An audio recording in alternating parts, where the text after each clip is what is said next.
ଆଜିର ଅନୁଚିନ୍ତା। ନୀରବ ଆଉ ହସକୁ ସବୁବେଳେ ସାଙ୍ଗରେ ରଖିବ। ନୀରବ ତୁମର ରକ୍ଷା କବଚ ଆଉ ହସ ତୁମର ଖୁସିର ସ୍ୱାଗତ ଦ୍ୱାର ଅଟେ। କନ୍ୟା ସନ୍ତାନଟି ହେଉଛି ପ୍ରଦୀପ ଭଳି। ଯେଉଁ ଘରକୁ ଆସେ ସେ ଘରେ ଆଲୋକିତ ହୋଇଯାଏ। ହସ ଦୁଃଖ ଭୁଲେଇବା ପାଇଁ ଯଥେଷ୍ଟ। ଏ ଦୁନିଆରେ କେହି କାହାର ନିଜର ନୁହେଁ। ଭଜନର ଭେଲୁ ଯେପରି ଭୋକ ସମୟରେ ଜଣା ପଡ଼ିଥାଏ, ଠିକ୍ ସେହିପରି ଭଗବାନଙ୍କ ଭେଲୁ ଦୁଃଖ ସମୟରେ ଜଣା ପଡ଼ିଥାଏ। ଧର୍ମ ଆଉ କର୍ମ। ଦୁନିଆ ଦେଖୁଛି ହସୁଛି ଅଧର୍ମ। ଧର୍ମ ଗଡ଼ଉଛି ଲୁହ। ତଥାପି ଭାବୁଥିବି ପ୍ରଭୁ ଧର୍ମର ହେବ ଜୟ। ସମୟ ଦେଇଛି କେତେ ମହାଶିକ୍ଷା, କରିବା ତାହା ଉପଯୋଗ।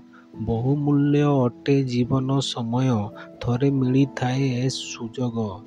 ବଡ଼ ବଳବାନ ସମୟର ବେଗ, ଚାଲିଥାଏ ଅବିରତ। ରହିଯାଏ ଖାଲି ପାଦଚିହ୍ନ କିଛି, ଅଭୁଲା ସ୍ମୃତି ବିଗତ।